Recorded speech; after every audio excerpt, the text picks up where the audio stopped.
11월의 서울 변두리는 일찍 어두워집니다.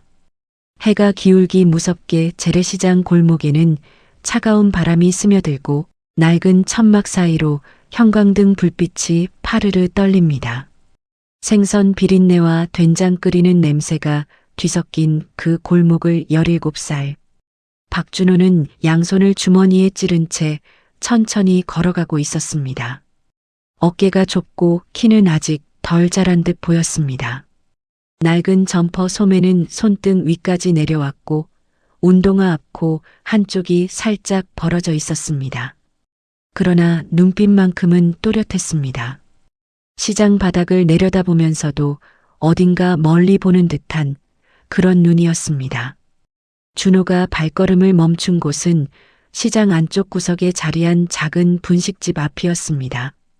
간판도 없이 분식이라고만 손으로 적어붙인 가게였습니다. 유리창 너머로 라면 끓이는 김이 피어오르고 있었습니다. 그는 잠시 그 김을 바라보다가 점퍼 주머니에서 구겨진 지폐 몇 장을 꺼내 손바닥에 펼쳤습니다. 1,000원짜리 3장이었습니다. 라면 한 그릇에 4,000원이라는 가격표가 유리문에 붙어 있었습니다. 준호는 지폐를 다시 주머니에 집어넣고 돌아서려다 멈칫했습니다. 무릎 아래로 싸늘한 바람이 파고들었습니다. 점심을 굶은 배가 소리 없이 울렸습니다. 그때 유리문이 열렸습니다. 들어와. 작고 굵은 목소리였습니다. 가게 주인 아주머니가 문틈으로 고개를 내밀고 있었습니다. 예수는 좋게 넘어 보이는 얼굴에 깊은 주름이 패여 있었고 손등에는 오랜 노동의 흔적이 고스란히 남아 있었습니다. 돈 없어도 돼. 그냥 들어와서 먹어. 준호는 아주머니를 바라보았습니다. 아주머니도 그를 바라보았습니다. 서로 아무 말도 하지 않은 채 잠시 그렇게 있었습니다. 괜찮습니다. 준호가 낮은 목소리로 말했습니다. 괜찮긴 뭐가 괜찮아. 얼굴이 반쪽이잖아.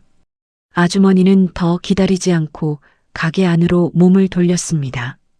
문은 열린 채였습니다. 초대인지 명령인지 모를 그 침묵 앞에서 준호는 잠깐 입술을 깨물다가 결국 문 안으로 발을 들여놓았습니다. 가게 안에는 낡은 테이블 4개가 있었습니다. 손님은 한 명뿐이었습니다. 창가 쪽 테이블에 혼자 앉아있던 남자가 그 장면을 처음부터 끝까지 지켜보았습니다. 40을 넘긴 듯한 얼굴이었지만 인상은 젊었습니다.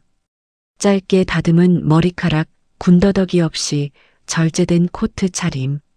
탁자 위에는 커피 한 잔이 놓여 있었고 그 앞에 펼쳐진 서류는 언제부터인지 시선이 떠나 있었습니다. 남자의 이름은 서민준이었습니다. 사람들은 그를 민준 대표라고 불렀습니다. 38배 중견 물류기업을 일으킨 인물이었고 그 이름 앞에는 늘 자수성가라는 말이 따라붙었습니다. 아주머니가 라면을 내왔습니다. 준호는 조용히 먹기 시작했습니다. 그런데 숟가락을 놓기 무섭게 준호가 자리에서 일어났습니다. 계산대 앞에 서더니 주머니에서 다시 1,000원짜리 지폐를 꺼내 올려놓았습니다. 일단 이것만요. 나머지는 다음에 꼭 갖다 드릴게요. 아주머니가 손을 저었습니다. 됐다고. 아니요. 준호는 고개를 꾸벅 숙였습니다. 할머니가 그러셨어요. 받은 건 꼭 갚아야 한다고요. 안 갚으면 마음의 빚이 쌓인다고. 잠시 침묵이 흘렀습니다. 아주머니는 그 지폐를 바라보다가 아무 말 없이 계산대 서랍을 열었습니다. 바로 그 순간 민준이 천천히 자리에서 일어났습니다. 그는 아무 말 없이 계산대 앞으로 걸어가 지갑을 열었습니다. 여기 앉은 2분 다 제가 낼게요. 준호가 고개를 들었습니다. 민준과 눈이 마주쳤습니다. 왜요? 준호의 물음은 짧고 직선적이었습니다. 경계도 아니고 감사도 아닌 순수한 의문이었습니다. 민준은 잠깐 말을 고르다가 대답했습니다. 그냥요. 받으면 됩니다. 준호는 그 말을 한 번 씹듯이 생각하더니 다시 고개를 숙였습니다. 감사합니다. 저도 꼭 갚겠습니다. 민주는 웃지 않았습니다. 하지만 가게를 나서며 잠시 발걸음이 느려졌습니다.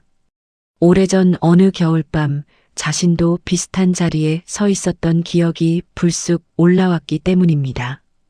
누군가에게 처음으로 밥 한 끼를 얻어먹던 날, 그날의 따뜻함과 함께 그날의 부끄러움도. 시장 골목의 바람이 다시 불었습니다. 민주는 코트깃을 세우고 걸음을 옮겼습니다.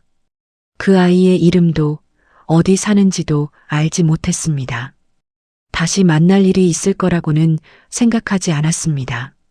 세상에 많은 인연이 그렇게 아무것도 아닌 얼굴로 처음 왔습니다. 사흘이 지났습니다. 민주는 그 사이 2번이나 그 시장 골목을 지나쳤습니다. 업무 때문도 아니었고 특별한 용무가 있어서도 아니었습니다. 그저 지나치다 보니 발이 그쪽으로 향하더라고 그렇게 스스로에게 말했습니다. 3번째 날 오후였습니다. 준호는 시장 입구 약국 앞에 서 있었습니다.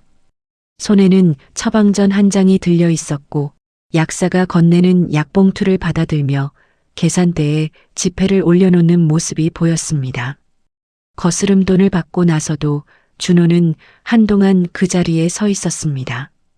봉투를 내려다보고 다시 손안에 남은 돈을 세어보고 그리고 천천히 걸음을 옮겼습니다. 민주는 가게 처마 밑에 서서 그 모습을 지켜보았습니다. 준호의 뒤를 무작정 따라간 것은 아니었습니다. 다만 시장 골목이 워낙 좁았고 준호의 걸음이 익숙한 방향으로 이어졌습니다. 분식집 옆 골목을 꺾어 들어가 낡은 다세대 주택 계단을 올라가는 것까지 보고서야 민주는 발걸음을 멈추었습니다. 그 건물의 외벽 페인트는 군데군데 벗겨져 있었습니다. 창문 하나에 비닐이 덧대어져 있었고 계단 난간은 녹이 슬어 있었습니다. 민주는 한참 그 건물을 올려다보다가 시선을 내렸습니다. 다음 날 민주는 분식집을 다시 찾았습니다. 준호는 이미 거기 있었습니다. 카운터 옆 좁은 공간에 쪼그려 앉아 교과서를 펼쳐놓고 있었습니다. 아주머니가 설거지를 하는 동안 준호는 전날 팔다 남은 떡볶이 한 그릇을 받아 먹으면서 문제를 풀고 있었습니다. 돈을 받고 먹는 것이 아님은 분명했습니다. 설거지통을 비워주고 손님상을 닦고 그렇게 하루 한 끼를 이어가는 방식이었습니다. 민준이 들어서자 준호가 고개를 들었습니다. 잠깐 눈이 마주쳤습니다. 준호의 눈에 반가움도 경계도 아닌 무언가를 가늠하는 빛이 지나갔습니다. 또 오셨네요. 네. 민주는 테이블에 앉았습니다. 아주머니가 커피를 내왔고 2사람 사이에 잠시 말이 없었습니다. 준호는 다시 교과서로 눈을 내렸습니다. 혼자 사세요? 민준이 먼저 물었습니다. 준호의 손이 잠깐 멈추었습니다. 할머니랑요. 할머니가 편찮으세요? 이번에는 조금 더 긴 침묵이었습니다. 준호는 교과서 한 귀퉁이를 손가락으로 꾹 누르며 대답했습니다. 관절이요. 오래됐어요.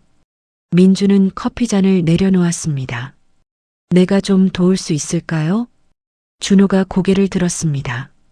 이번에는 분명한 경계가 눈에 담겨 있었습니다. 왜요? 물음이었지만 끝이 올라가지 않았습니다. 그냥요. 지난번에도 그랬잖아요. 지난번 건 밥값이었잖아요. 그건 제가 갚을 거고요.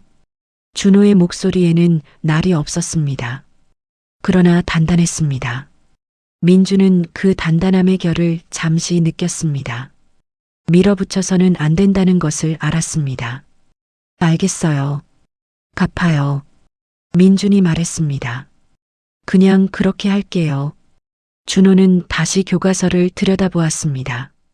대화가 그것으로 끝날 것 같았습니다. 그런데 민주는 자리에서 일어나지 않았습니다.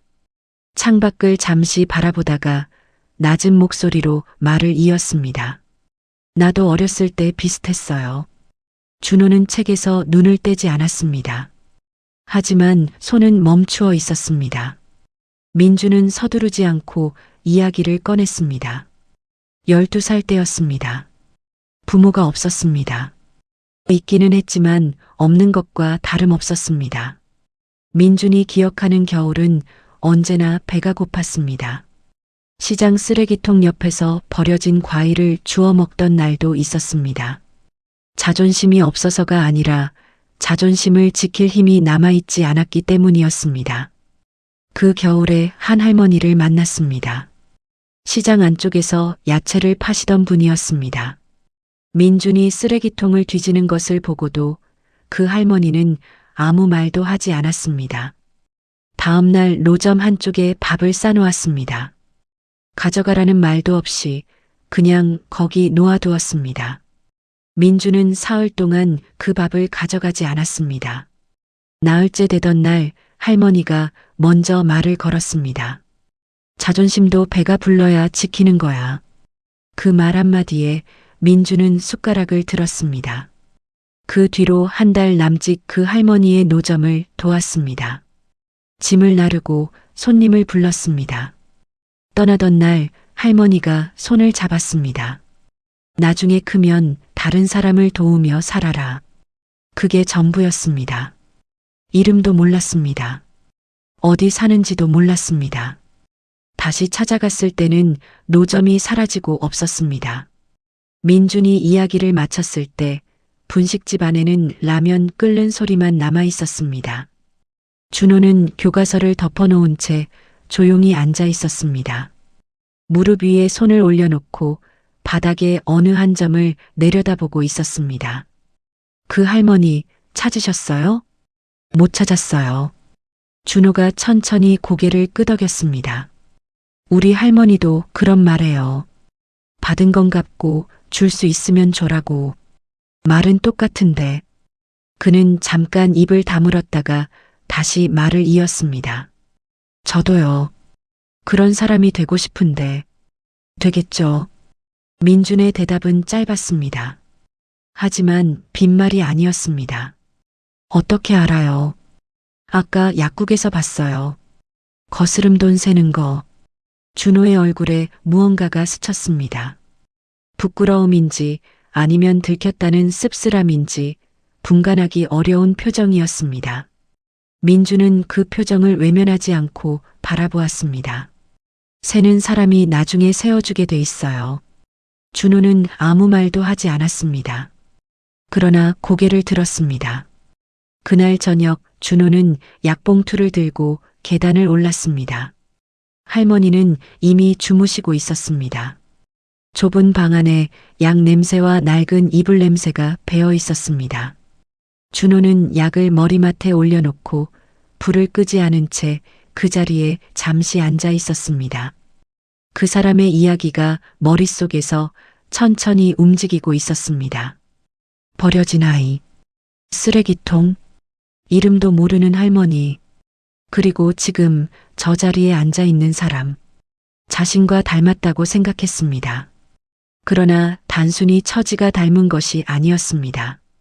무언가를 잃지 않으려 버티는 방식이 받은 것을 잊지 않으려는 태도가 닮아 있었습니다.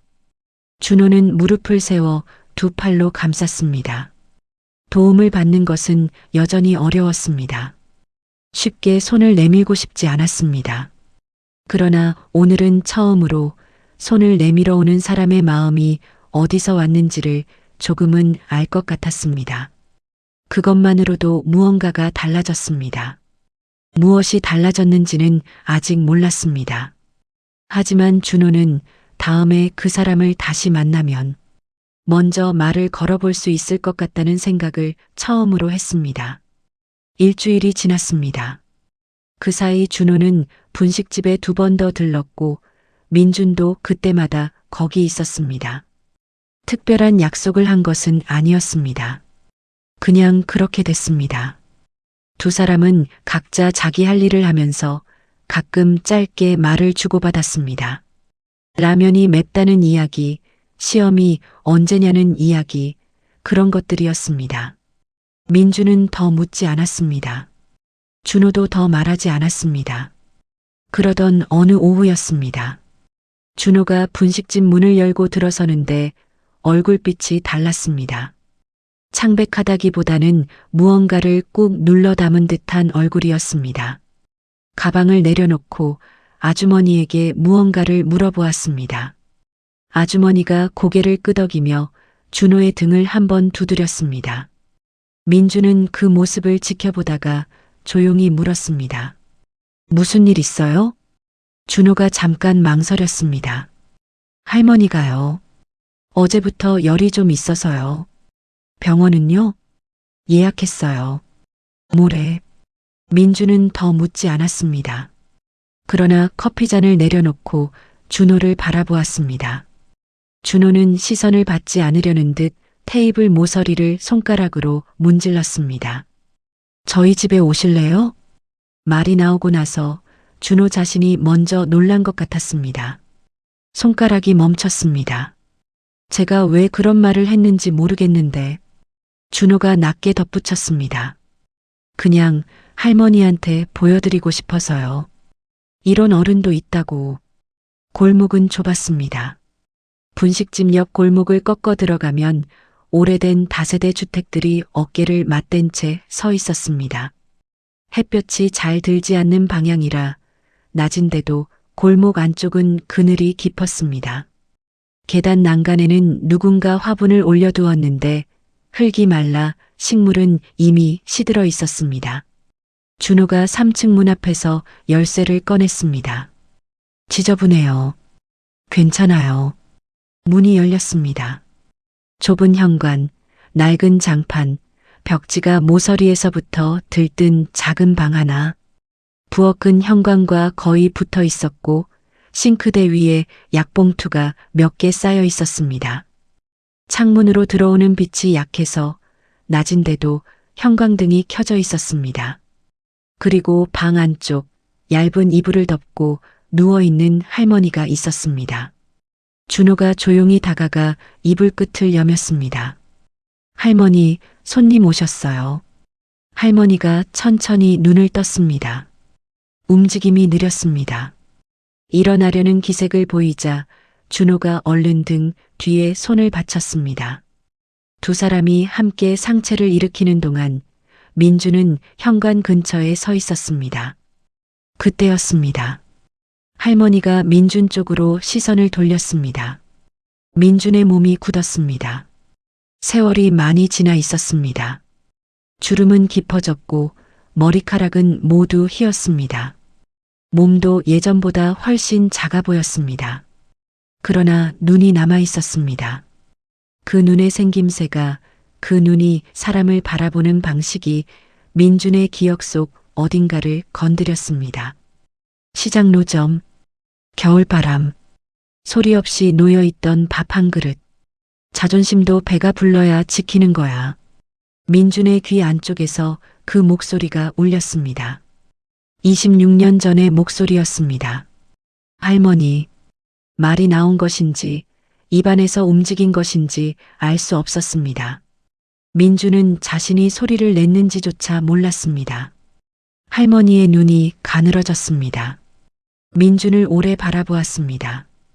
위에서 아래로 다시 얼굴로 마치 먼 데서 오는 것을 맞이하듯 천천히 초점을 맞추는 눈이었습니다. 그리고 할머니의 입술이 열렸습니다. 민준이냐? 준호가 고개를 들었습니다. 두 사람을 번갈아 보았습니다. 방 안에 아무 소리도 없었습니다. 형광등이 미세하게 깜빡였습니다. 민준은 무릎이 꺾이는 것을 느꼈습니다. 그는 천천히 바닥에 앉았습니다. 무릎을 꿇은 것이 아니었습니다. 그냥 서 있을 수가 없었습니다. 저를 기억하세요. 물음이었지만 확인이기도 했습니다.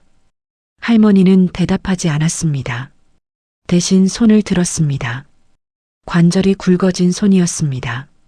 민준의 손이 거기 닿았습니다. 그 순간 할머니의 눈에서 눈물이 흘렀습니다. 소리 없이 그냥 흘렀습니다. 준호는 그 자리에서 움직이지 못했습니다. 한참이 지난 뒤였습니다. 할머니는 다시 누웠습니다.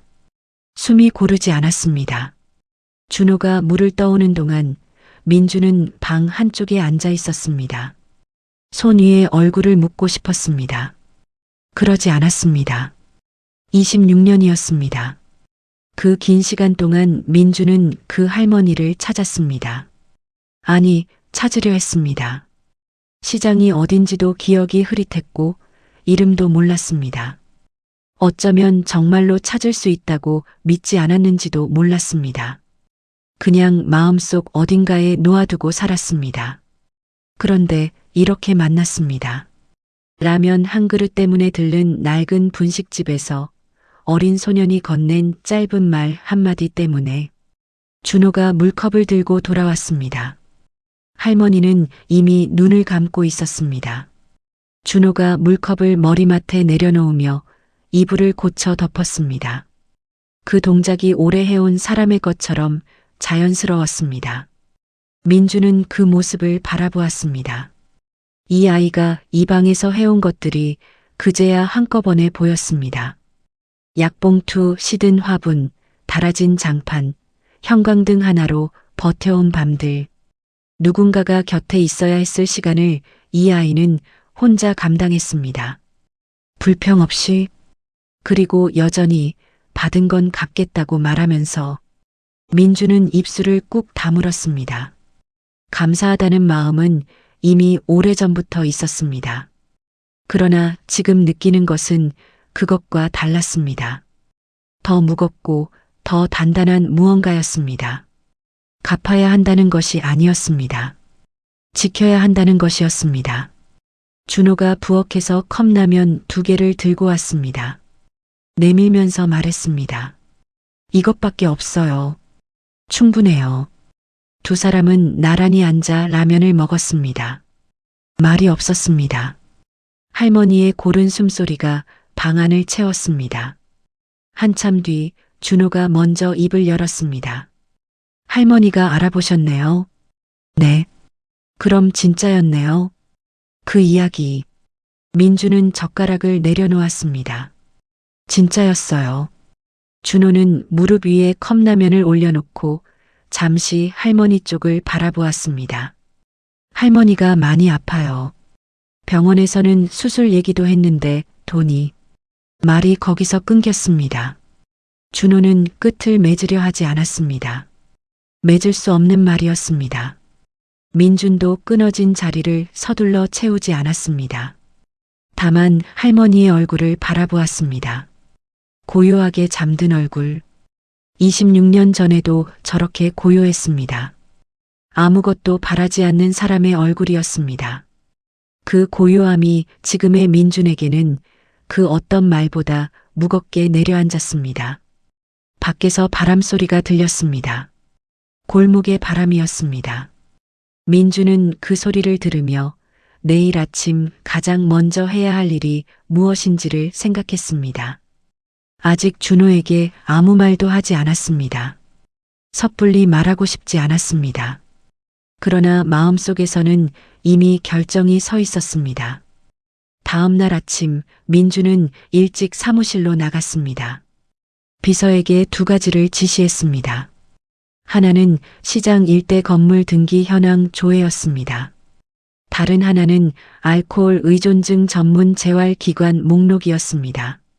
비서는 지시 내용을 받아 적으면서도 2 항목의 연관성을 묻지 않았습니다.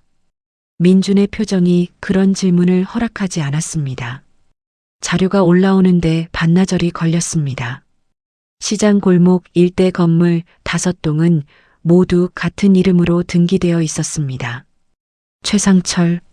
민주는 그 이름을 잠시 바라보다가 서류를 덮었습니다. 최상철을 만난 것은 사흘 뒤였습니다. 그는 50대 중반의 남자였습니다. 말쑥한 차림이었지만 사람을 대하는 태도에서 오래된 습관이 드러났습니다. 상대를 위아래로 훑고 어느 정도 되는 사람인지 먼저 재는 눈이었습니다. 민주는 그 시선을 모른 척했습니다. 협상은 길지 않았습니다. 최상철이 원하는 것은 결국 돈이었습니다.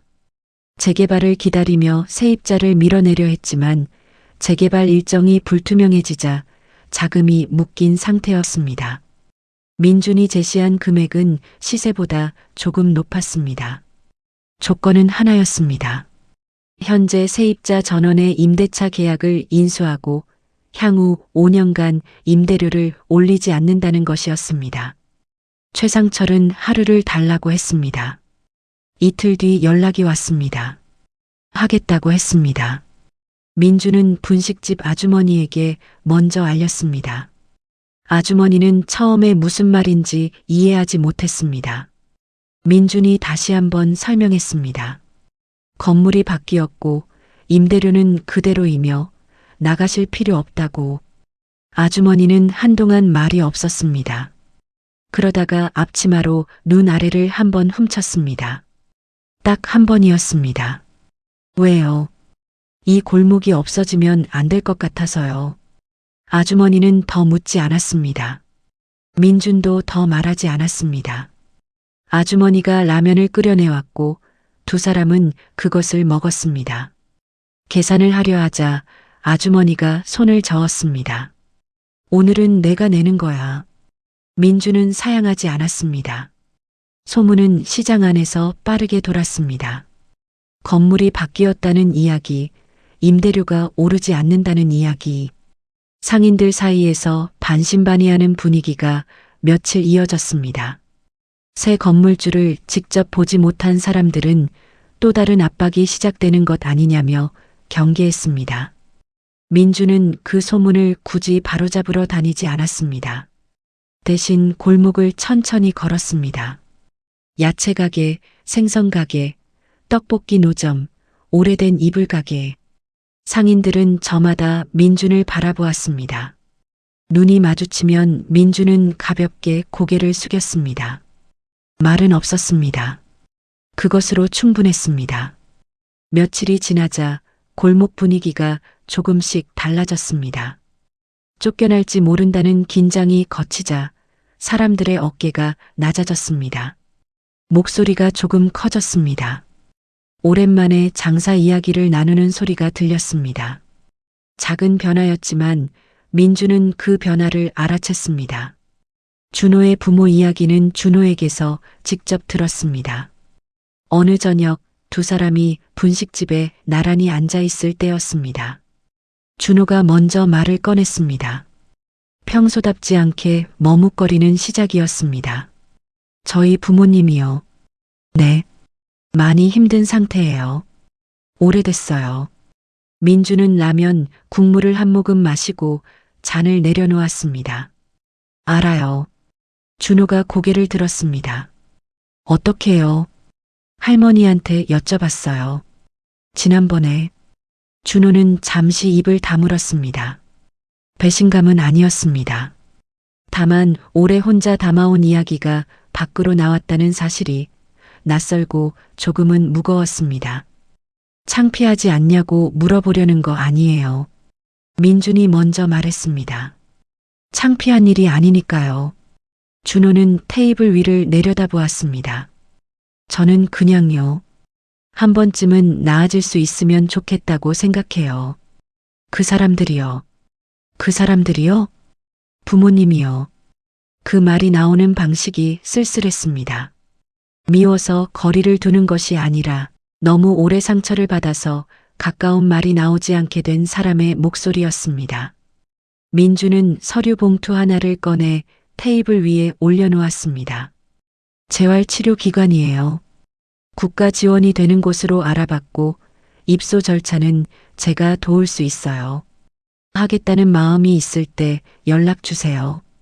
준호는 봉투를 바라보았습니다. 손을 뻗지 않았습니다. 억지로는 안 돼요. 본인들이 원해야 해요. 알아요. 그래도 기회는 있어야 하잖아요. 준호는 천천히 손을 뻗어 봉투를 집었습니다. 무릎 위에 올려놓고 손바닥으로 한번 눌렀습니다. 고맙습니다. 짧은 말이었습니다. 하지만 준호에게서 그 말이 나오는 데는 꽤 긴 시간이 걸렸다는 것을 민주는 알고 있었습니다. 할머니의 수술은 그달 말에 잡혔습니다. 병원비는 민준이 처리했습니다. 준호에게 미리 말하지 않았습니다. 수술 전날 입원 수속을 밟던 준호가 원무과 창구에서 돌아서며 말했습니다. 이미 됐대요. 네. 언제 하셨어요? 지난주에요. 준호는 복도 벽에 등을 기댔습니다. 눈을 한번 감았다가 떴습니다. 이건 어떻게 갚아요? 민주는 준호 옆에 서서 복도 끝을 바라보았습니다. 안 갚아도 돼요. 할머니 말씀이랑 다르잖아요. 할머니 말씀은 받은 걸 다른 사람한테 주라는 거예요. 나한테 갚으라는 게 아니라. 준호는 그 말을 씹듯이 오래 생각했습니다. 그럼 저는요. 나중에 준호 씨가 누군가 옆에 서 있어 주면 돼요. 그게 갚는 거예요. 병원 복도는 조용했습니다. 소독약 냄새와 형광등 불빛이 가득한 그 복도에서 두 사람은 나란히 서 있었습니다. 수술은 잘 끝났습니다. 마취에서 깨어난 할머니가 처음으로 한 말은 준호의 이름이었습니다. 준호가 손을 잡았습니다. 할머니가 눈을 가늘게 떴습니다. 창문으로 오후 햇살이 들어오고 있었습니다. 민주는 병실 밖 복도 의자에 앉아 있었습니다. 문 너머로 들리는 소리는 없었습니다. 그러나 민주는 그 침묵의 결이 어떤 것인지 알았습니다. 오랫동안 긴장하고 있던 무언가가 조금씩 풀리는 소리였습니다. 그는 창밖을 보았습니다. 병원 앞 거리에 사람들이 지나가고 있었습니다. 장을 보고 돌아가는 사람, 아이 손을 잡고 걷는 사람, 종종 걸음으로 어딘가를 향하는 사람. 저마다의 하루를 살고 있었습니다. 저 사람들 중에도 누군가의 도움으로 이 자리에 서 있는 사람이 있을 것이었습니다. 그리고 그 도움을 기억하는 사람도 있을 것이었습니다. 민주는 오래전 겨울 시장 골목을 떠올렸습니다. 밥 한 그릇을 앞에 두고 사흘을 망설이던 12살의 자신. 그리고 아무 말 없이 그 자리에 밥을 놓아두던 손. 이제 그 손의 주인이 저 안에 누워 있었습니다. 민주는 자신이 지금 하고 있는 일들이 보상이나 감사와는 다른 차원의 것임을 느꼈습니다. 빚을 갚는 것이 아니었습니다. 씨앗 하나가 오랜 시간을 건너 싹을 틔운 것이었습니다. 그 씨앗은 이제 준호에게로 이어지고 있었습니다. 그리고 준호는 또 다른 누군가에게로 이어질 것이었습니다. 그것이 그 할머니가 바랐던 것이었을지도 모른다는 생각이 들었습니다. 아무것도 바라지 않는 얼굴로 그냥 밥 한 그릇을 놓아두던 그 사람이. 병실 문이 열렸습니다. 준호가 나왔습니다. 눈이 조금 붉었지만 표정은 가라앉아 있었습니다. 민준 옆에 와서 섰습니다. 일어나셨어요. 다행이네요. 준호가 복도 끝을 바라보다가 조용히 말했습니다. 저 열심히 할게요. 무엇을 열심히 하겠다는 것인지 준호는 말하지 않았습니다. 그러나 민주는 알았습니다. 그것이 공부인지 일인지 아니면 살아내는 것. 전부인지와 상관없이 그 말의 무게가 어디서 왔는지를 알았습니다. 알아요. 민준이 말했습니다. 두 사람은 나란히 복도에 서서 창밖을 바라보았습니다. 오후 햇살이 길어지고 있었습니다. 시장 골목 어딘가에서는 지금도 라면이 끓고 있을 것이었습니다. 누군가 들어오기를 기다리는 문이 열려 있을 것이었습니다. 작은 친절은 그렇게 조용히 계속되고 있었습니다. 봄이 왔습니다. 시장 골목 처마 밑으로 햇볕이 길게 들어왔습니다. 야채 가게 앞에 쌓인 봄나물 냄새가 골목 끝까지 퍼졌습니다. 겨울 내내 비닐로 막아두었던 분식집 창문이 열렸고 아주머니는 창틀을 행주로 닦으며 환기를 시켰습니다. 작년 이맘때와 다른 것은 별로 없었습니다. 그러나 골목 안 사람들의 어깨가 조금 달랐습니다. 쫓겨날 걱정이 없는 봄이었습니다. 준호의 부모가 돌아온 것은 그해 2월이었습니다. 치료기관에 들어간 지 넉 달이 지난 뒤였습니다. 처음에 아버지가 먼저 나왔고 어머니는 2주 뒤에 따라왔습니다. 민준이 연락을 받은 것은 준호가 짧은 문자를 보내온 것이 전부였습니다. 부모님 오셨어요. 민준은 답장을 바로 보내지 않았습니다. 잠시 그 문자를 바라보다가 3글자만 돌려보냈습니다. 잘 됐네요. 처음 며칠은 어색했습니다. 좁은 방 안에 3사람이 함께 있었습니다. 할머니는 수술 뒤 회복 중이었고 부모는 오래 비운 집에서 어디에 앉아야 할지 모르는 사람들처럼 행동했습니다. 준호는 밥을 차렸습니다. 예전과 같은 방식으로 말없이 상을 차리고 숟가락을 놓았습니다. 아버지가 먼저 말했습니다. 많이 컸네. 준호는 아무 말도 하지 않았습니다. 밥그릇을 내려다보고 있었습니다. 어머니가 국그릇을 2 손으로 감쌌습니다. 손이 떨렸습니다. 미안하다.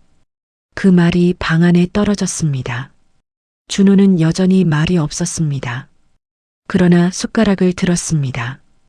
그것으로 충분했습니다.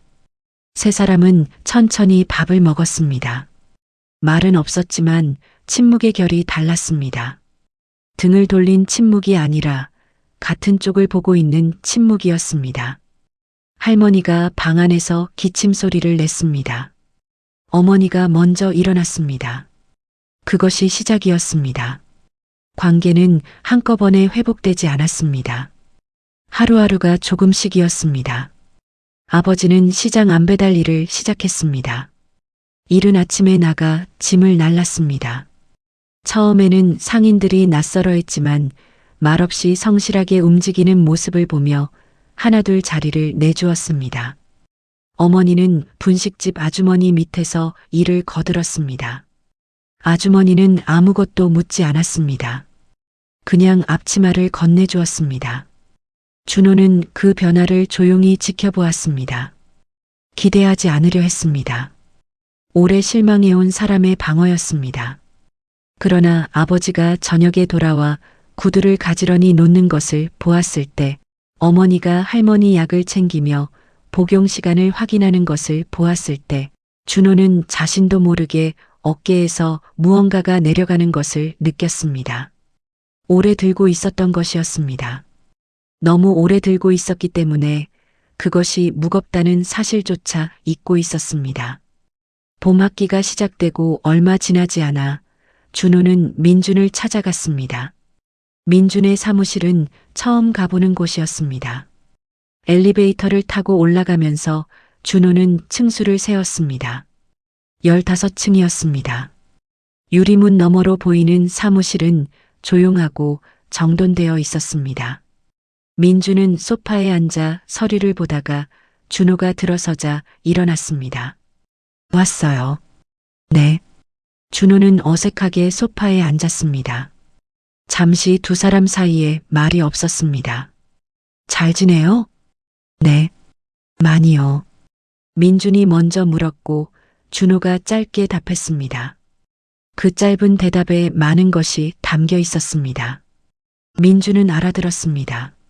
할머니는요? 재활운동 다니세요. 많이 좋아지셨어요. 다행이네요. 준호는 무릎 위에 손을 얹고 잠시 생각하는 표정이었습니다. 그러다가 고개를 들었습니다. 꿈이 생겼어요. 민준은 서류를 내려놓았습니다. 사회복지사요. 아직 잘 모르겠는데 저 같은 애들 옆에 있어주는 사람이 되고 싶어요. 아무도 없을 때요. 말을 마치고 나서 준호가 살짝 눈을 내렸습니다. 말해놓고 부끄러워진 것 같았습니다. 민준은 잠시 그 말을 가만히 두었습니다. 좋네요. 작은 거잖아요. 작은 게 오래가요. 준호는 그 말을 들으며 다시 고개를 들었습니다. 민준의 눈이 그쪽을 향하고 있었습니다. 대단하다거나 가상하다는 눈빛이 아니었습니다. 그냥 알고 있다는 그 눈이었습니다. 민준이 일어나 창가로 걸어갔습니다. 15층 창문 아래로 도시가 펼쳐져 있었습니다. 크고 작은 건물들, 그 사이를 오가는 사람들, 어디선가 시장 골목 같은 곳도 있을 것이었습니다. 처마 밑에서 바람을 피하는 아이도 있을 것이었습니다. 준호 씨, 민준이 창밖을 보며 말했습니다. 이제는 받을 차례가 아니에요. 준호가 소파에서 몸을 일으켰습니다. 줄 차례예요. 그 말이 방 안에 조용히 놓였습니다. 준호는 그 말의 무게를 느꼈습니다. 무겁지 않았습니다. 오히려 오랫동안 기다려온 말을 드디어 들은 것 같은 느낌이었습니다. 알아요. 준호가 말했습니다. 할머니한테 들었어요. 예전부터요. 두 사람은 잠시 아무 말도 하지 않았습니다. 창밖으로 봄 햇살이 가득했습니다. 그날 저녁 준호는 시장 골목을 걸어서 돌아왔습니다. 버스를 타도 되었지만 걷고 싶었습니다. 골목 입구에서부터 천천히 걸었습니다. 야채 가게 아저씨가 마감 정리를 하고 있었습니다. 생선 가게 앞에서 좌판을 접는 아주머니가 지나가는 준호에게 손을 들었습니다. 준호도 손을 들었습니다. 분식집 불빛이 보였습니다. 문이 열려 있었습니다. 아주머니가 안에서 마지막 설거지를 하고 있었습니다. 어머니가 그 옆에서 테이블을 닦고 있었습니다. 두 사람이 나란히 일하는 모습이 창문 너머로 보였습니다. 준호는 그 앞에서 잠시 멈추었습니다. 작년 이맘때였다면 이 골목이 없어질까봐 두려웠을 것입니다. 약값을 어떻게 마련할지 걱정했을 것입니다. 혼자라는 생각에 밤마다 이불을 끌어당겼을 것입니다. 지금은 달랐습니다. 모든 것이 해결된 것은 아니었습니다. 부모와의 사이가 완전히 아문 것도 아니었습니다. 할머니의 몸이 완전히 나은 것도 아니었습니다. 그러나 혼자가 아니었습니다. 그것이 달랐습니다. 누군가 옆에 있어준다는 것이 세상을 바꾸지는 않았습니다. 그러나 그 세상을 견디는 방식을 바꾸었습니다. 집에 돌아오니 할머니가 깨어 계셨습니다. 창가 의자에 앉아 바깥을 보고 있었습니다. 준호가 다가가 옆에 앉았습니다. 어딜 갔다 왔냐? 민준 씨 만나고 왔어요. 할머니가 천천히 고개를 끄덕였습니다. 그래, 잘했다. 준호는 할머니의 손을 잡았습니다. 관절이 굵고 거친 손이었습니다. 오랫동안 많은 것을 잡아온 손이었습니다. 할머니, 응, 저 열심히 할게요. 진짜로요. 할머니가 잡힌 손을 한번 쥐었습니다. 알아. 그것으로 충분했습니다. 두 사람은 나란히 창밖을 바라보았습니다. 골목 가로등이 하나둘 켜지고 있었습니다. 분식집 불빛도 아직 꺼지지 않았습니다. 그 무렵 시장 입구 쪽 낡은 계단에 한 아이가 앉아 있었습니다. 교복 차림이었습니다.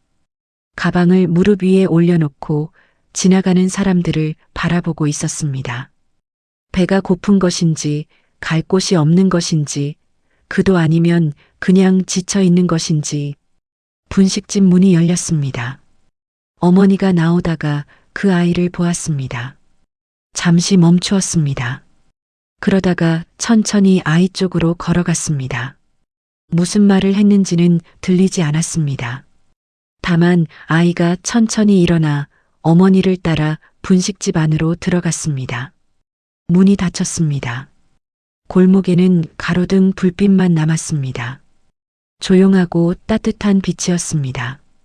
누군가를 기다리는 것도 아니고 누군가를 보내는 것도 아닌 그냥 거기 있는 빛이었습니다. 작은 친절은 그렇게 다음 사람에게로 건너가고 있었습니다. 말 없이, 소리 없이, 그러나 분명하게